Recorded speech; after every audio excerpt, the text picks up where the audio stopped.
first part of the south end of the house over here, very base stone out of the wall. There's a wall that used to cut right across by the steps. Yeah. And that's where that stone came out of. And that you said the guy who you bought it from? Yep. He told Codwell. Pete Codwell. He told you that. There's a basement wall that went across Uh-huh. from here Yeah. to right here. Okay. And he pulled that base stone right out of this area here. Oh, I got it. And you said you thought that there was an explosion down here?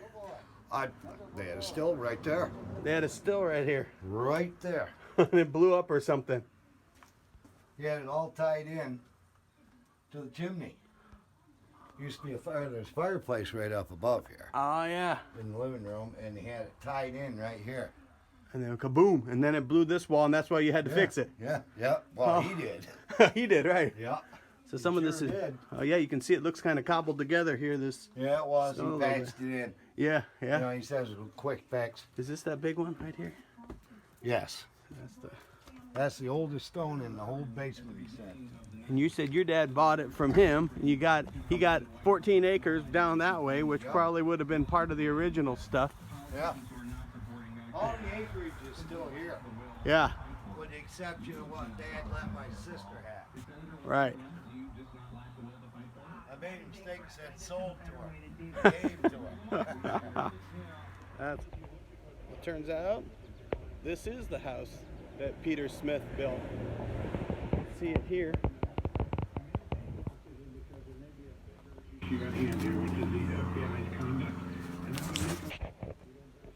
It's kind of tough to see in here still, but you'll see that, man, those are just full-on logs that are the main support in this thing. See the original wall over there?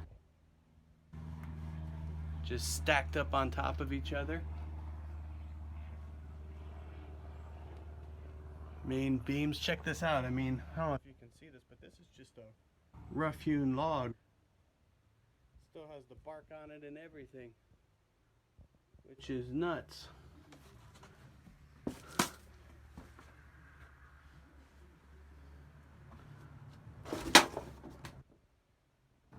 No, it's really not super good shape.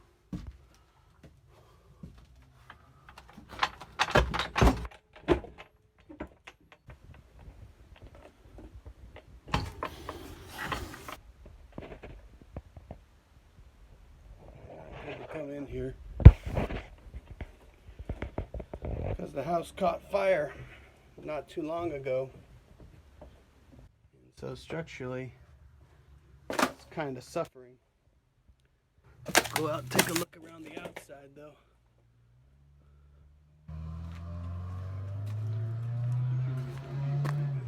Hey Bear. So the whole house was built out of, he said it was built with cedar. The guy that I just talked to.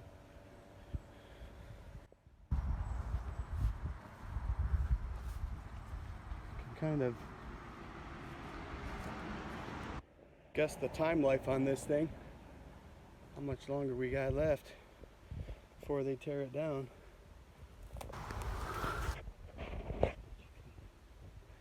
See some of the guts of it. This was probably a later addition. The main structure of the house, I guess on this porch, was added on later. You see the foundation looks like it was poured on that area. So possibly the original structure. This story gets kind of even more fun. Apparently, this log house, meeting house, has got some story to it. Local historian, Georgianna, I forget now, Stevenson, the gal who led us on to the story, she's really protective of this cemetery where the log meeting house is, because apparently there might be hidden Civil War gold that's buried in here. So, back up there's apparently a Civil War soldier who has bricks of gold on him, so people occasionally will come up and they will try to take ground penetrating radar or metal detectors and find where the gold is. It's supposed to be somewhere in the middle and then off a couple paces, and then he's supposed to have these bricks of gold. So she's always keeping an eye out, trying to get gold diggers and treasure hunters out of this this cemetery here. And so that's an interesting other side story. Gold!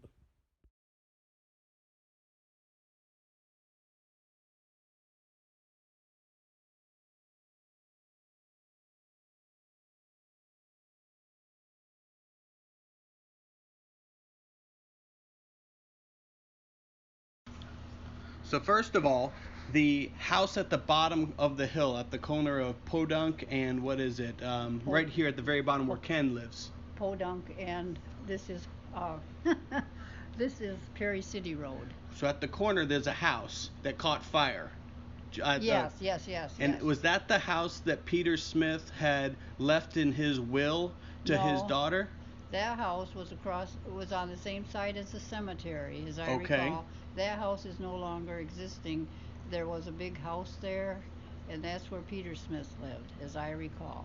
Now, in his will, Peter Smith left his estate to all of his kids, except for he had a house and I think 11 acres that he left to his daughter.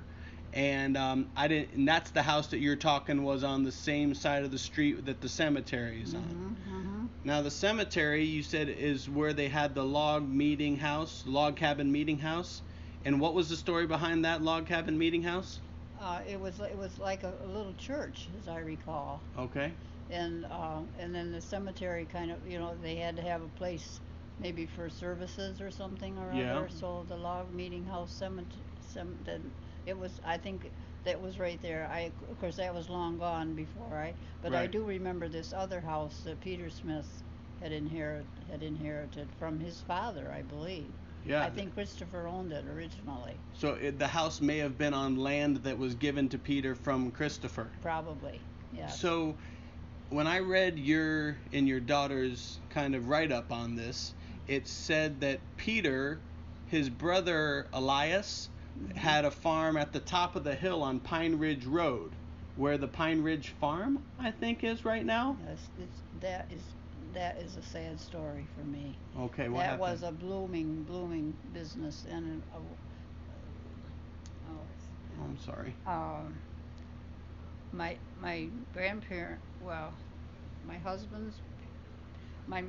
my mother-in-law inherited the house from her father, who was another Smith, F.N. Smith on another whole Smith. Okay. A lot of us around here. Yeah, and so they were living in Enfield, and they moved down, and that farm was in its prime. It was a beautiful dairy farm. My husband never wanted to monkey with dairy farming at all. Well, and then he got into building, so he was out of it anyway. But he spent a lot of hours helping them with the farm. He built those barns. The old original barn was there, but Jim built the new barns. So was that the spot where Elias Smith? No, that wasn't. And I was trying to think who had been the original owners of that place. Elias Smith, I don't think it was. Does it say there? Yeah, let me look here. Here's what it says. Maybe it was. At what is now Pine Ridge Farm in the town of Ulysses. Well, then that has to be that's the only Pine Ridge Farm, so that has to be the original house, the house that looks so bad now. And it says that this was determined by my dad, Jim Stevenson, when he was doing some remodeling work there. He saw that the beams had been sawed in an early type of sawmill. In his will, Peter Smith directed his executors to sell his property after his death and divide the proceeds amongst his heirs. He left a house with 10 acres on Ulysses Lot 20 to his daughter Harriet, wife of Peter Wicks. This house still stands on Podunk Road near the intersection of Perry City Road and was next to the one-room schoolhouse on the corner. That would have been the burned house now. So the schoolhouse was on the corner. Oh, it was. It was District 15 schoolhouse, they always called it. And how old was that? Well, that was old. Golly, I don't know. It was very old. So it might have been as early as the early 1800s. But the people have been working on it, but then I guess they ran into a problem with their septic. They didn't own enough land to go, and it went into the neighbor's property or something. I got it. The work stopped immediately. So that house, that schoolhouse is there, but the house that it said here, the house still stands near the intersection and was next to the one, so the house must be gone. The house is gone, yeah. I got it. Yeah. No, the old schoolhouse is on the corner, and they're like, it's got a new door. They've been working on that, I told you. I didn't tell you why. I stopped one day, I was curious, because they were doing so much. The schoolhouse doesn't even look like it was a schoolhouse. Right. And they had relatives. They lived in the house across the corner, the big house across the corner. And anyway, they were fixing the schoolhouse up. They bought the schoolhouse to fix it up so that the relatives that came to visit them didn't get along, so that one family could live in the schoolhouse when they came to visit, and the other family could stay with them. So between 1858 and 1866, the property was acquired by Stephen Paddock, and it's believed that he made a number of improvements, including a barn we call the fertilizer building. Oh yeah. You want to see? Yeah. I've got a history book with Stephen Paddock's picture and the farm and everything. So the property he's talking about, the Smith property, was acquired by Stephen Paddock. Yes, that's true. And then in the early 1900s, Fred Smith, a different Smith family. That was Jenny's father. Yeah. I said it was my husband's mother's father. And her husband Clinton. Yes, Clinton was my father-in-law. And he was a descendant of Peter Smith, who was my Peter Smith. Yes. So Clinton and I were coming from the same Peter. Yeah. But he never knew that that the farm he operated had belonged to Peter. No, they didn't even know. They never were alive to know any of this. We've discovered this all. Ain't that something? Isn't that something? We didn't even know Bethel Cemetery was up there. That's now whether Clinton did know any of that, I have no clue, because we never discussed it. So you said until 10 or 20 years ago, the property, and that's the Peter Smith property, included a large apple orchard near the house. I remember there being 10 to 20 apple trees there, and my grandfather, Clinton Stevenson, would gather them up each fall and take them to a cider mill to be pressed. My dad said when he arrived there in the 30s, the orchard was much larger, with a total of approximately 100 trees on the 3 to 4 acres that extended over the crest of the hill. There was also northern spies, Baldwins, greenings. There were cherry plum and apricot trees, and he remembers the trees being very old, maybe 100 years old. Yeah, they were old some of the trees were still there when we were married in 1948, and so I remember some of the, but as time went on, they gradually got too old and weren't productive, and it was hard to, you had to spray them and everything. Apple orchards were different as time went on. You didn't have all the problems with them way back. You know what the interesting thing about here, you say it's possible that Peter planted the fruit trees, and because his father Christopher had a large orchard near Covert, and because his will, he said the kids had to share. The interesting part is they may have brought those seeds with them from New Jersey, because their dad, John or Johannes, he also had a cider mill on his property in Hunterdon County, type of deal. So it might have been seeds from New Jersey that they brought up here. Could have been. And then you said in April of 2007 you discovered that Peter's brother lived next to him, with his house on the west side of what is now Podunk Road. Elias, Peter's brother, apparently settled there in 1807. Details on Elias's farm are contained in the book Landmarks of Tompkins County. I have that book. Do you? In the section on his son-in-law William Nixon, who married Elias's daughter Rachel. They apparently took over her father's farm. The 1866 map of Tompkins County, town of Ulysses, shows E. Smith on the west side of Podunk Road near the town of Ulysses. The Podunk Road near the intersection of Perry City Road. Thus, with Peter just up the hill on what is now Pine Ridge Road, the brothers were just across the field or the woods from each other. My dad, Jim Stevenson, who grew up in the house believed to be built by Peter Smith. So is that the house that got tore down? Next to the schoolhouse? No, A different one. No, that would be the one. No, the one on the farm. On Pine Ridge Road. Pine Ridge Road. That yes. was Peter's house. Yes. Well, Jim didn't come down.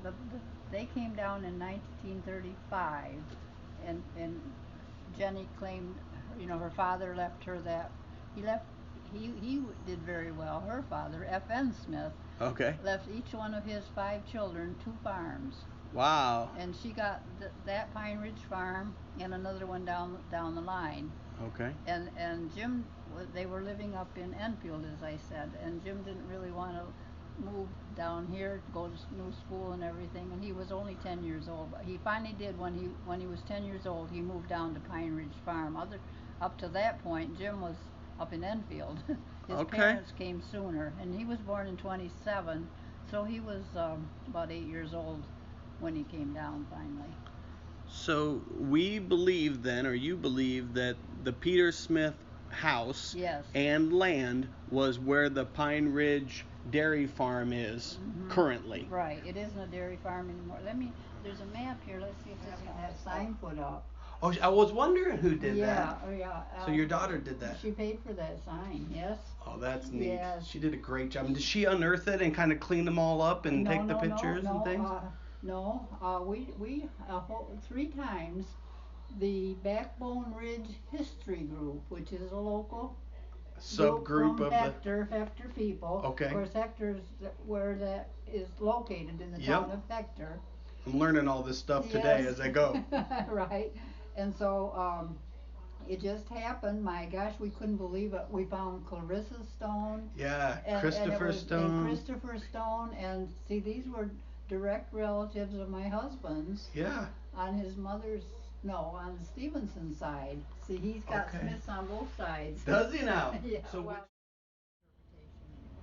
so did like Trumansburg and Ulysses, did they exist as towns when the Smiths were coming here? Trumansburg was founded, Abner Truman founded Trumansburg in the early 1800s, I believe. So it'd been right around that same time. I got a history book right here. Oh, well, that's handy. The history of Trumansburg. History of Trumansburg. Lying right around there. Here it is, 1792. Okay, so it was And just... the book was written in 1967, so it only goes. And Abner Truman was the person that founded Trumansburg. Okay, looky there. And Sure enough. you're in the right spot for. I'm a historian basically, and been a member of. Was one of the founding members of our Ulysses Historical Society. So. Wow. It happened again. I just happened to bump into the right person. On the other road, what's the road? Podunk Road. Podunk Road. That's where Peter's brother Elias Yes. lived. We The already- house is long gone. Oh, we already talked about that. That's Okay. the guy who sent me here. So at the corner there. No. Well, Well, hold on that a second. Elias. Yeah, Elias. Yeah, the woman that lived in the old schoolhouse. Yeah. That was his daughter, Elias's daughter. Okay. Elias's house is long gone. His house was just down the hill behind where the old Pine Ridge house is. My Okay. grandparents' house. That was that was Peter's house. Yeah. Anyhow, just wait. We don't know if Peter lived in that house. We think he built part of that house. We Okay. think he did, but Which just is that down, house? yeah, Oh, this down the hill behind the house. That's where his brother Elias lived. Got That it. house has been torn down. It's gone now. You can't even see No a foundation. or anything. Yeah, but there was a ruin there. When I was a kid, there was a ruin of a house there. I'm just telling you. It's just long story. And there was another brother, John, who Yeah. originally was here too, Yeah. in the Pine Ridge Farm area. He ended up moving over that way. He's the one that came first. John's. I think he's the one that came first to Covert. Yeah, now it's coming back to me. He settled in Covert first, and he was Captain John Smith. There you go. So he might have settled gotten in Covert. land. He had worked across the lake. He bought the land in Covert. Then he got the property here, which is where Pine Ridge Farm is now. His brothers joined him, but then he moved over to where's that cemetery? Jones Cemetery. Jones Cemetery. Yeah. Oh, yeah. He moved a few miles from here to the west. Anyhow, it's Yeah, it's that's a good one. fascinating. The synapse is Yeah, fired in the right fascinating. sequence. Anyhow, Awesome. you can stay. Quick and dirty. So Following the Revolutionary War, from memory, I think in 1779, the United States government decided that the Indians in this area in New York had helped the British forces, and so to retaliate, they sent General Sullivan and his troops up into central New York to drive the Indians out, burn their villages, and drive them off the land. And so around 1795 or to 1800, people started coming here from New Jersey, other parts of New York, and settled, European ancestry people settled here, not so much Pennsylvania, but mainly New Jersey and New York, and maybe Massachusetts, that type of thing. They came here to settle on the land that had just been opened up. Now, the land that was opened up was granted to Revolutionary War soldiers. Right. That's why they're called military lots. Okay. The new military tract, bounty lands. Yeah. Most of the Revolutionary War soldiers did not actually move here. There's a few exceptions. The guy that Trumansburg's named after was a soldier, and he did move here. Most of the other soldiers sold their bounty lands to someone else, to a land speculator. Right. Land speculator acquired the deeds for these lots, and then they sold them to other people. So all of our Smith ancestors got their land that way. They bought the bounty land from a speculator or directly from a soldier. Okay. Got it. So I haven't come across any of our Smith ancestors that actually were in the Revolutionary War. I found a couple.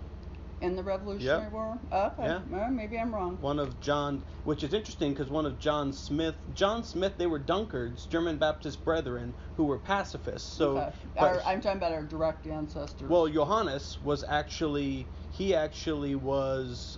his son was in the Revolutionary War, and I think Johannes went and enlisted as a private. So there are with his son. relatives. I'm talking our Johannes. direct line. Johannes was actually in the Revolutionary. He was. Okay, I didn't know that. Okay. I think he enlisted as a wrong. private because his son enlisted. Okay. And I've got a couple Daughters of the American Revolution type of thing that trace it back to him. Okay. So it's possible that his son got the land, and maybe it's the same son who came up here, because you were saying one of his. I don't think he was Not that one? I don't think so. I could be wrong. I'd have to go back through all my stuff. But anyhow, that's just the general idea that most of the people that settled here around 1800 came from, other areas. Mm-hmm. In the Northeast, and the reason they came at that time is because the Indians had been driven out. That's why. That's what this is all about. And so what you found with the deeds is that one of the sons of either Johannes or Christian came up here early. Son of Christian came up here, worked in a steel mill across the. Not steel mill, like an iron ore, like digging smelting or something, quarry or something. Yeah. And then. You came over here, bought land where the Bethel Cemetery is, near Bethel Cemetery, and that became the family plot. Well, no, he bought land, and then his family members followed him, and they bought other pieces of land all in that area. Got it. And so that's the basic thing. Bingo, bango, bongo. Forgive me if I don't have anything Close exactly enough. More right. than what I'd have to I had. look at all my records. That's the way. Awesome. And what they did when they got here, they planted orchards. We were talking about because that that's they had in Christopher Smith's will. He gives the rights to he gives the orchard lands to one of his, maybe his daughter or his son, one of his sons, but he says that for so many years the daughter will also be able to get a certain percentage of the harvest from the orchards. You know, so I think, you know, we're talking cherries and peaches and probably apples, pears, those types of fruits. You know, it would be interesting to do because Johannes actually had a cider mill on his property in Hunterdon County with apple trees. So it'd be interesting to see if the seeds that they brought and planted here came from that farm. And you could tell that by finding if there was a leftover tree that still was left over from Peter. There are still very old cherry trees over there. If you go past the cemetery, you know where Sandy and Jerry Reynolds live. Turn left, drive up that road a little ways. On the left, there are some very old cherry trees. I asked my dad if it looked to him like those trees could be 200 years old, and he thought they looked that old. What, in the log cabin, cemetery? Right. That there's a legend that, and people keep coming into the cemetery because they think that there's gold there. Oh, brother, I didn't hear that ever. He says he thought he had heard it from you, that there was a Civil War soldier, during the Civil War, there was a soldier, someone that was buried in the cemetery with bars of gold, and that people go into the cemetery looking for the gold with like metal detectors and things. Something new that I haven't Heard it? before. He said that you told him. I don't think so. I never heard that before. Yeah, he was saying that you wanted to keep people out of there because people wanted to get down there, and you never heard of that story before? Oh man, maybe he was just making it up. Maybe he made that up. I don't know. I don't remember ever hearing that before. Well, he had another interesting guy with him down there, a guy named Mark Smith. I don't know if he's related, but he was looking to buy silver. Oh, okay. So I don't know what those two fellas had going on. Maybe that's just a legend then.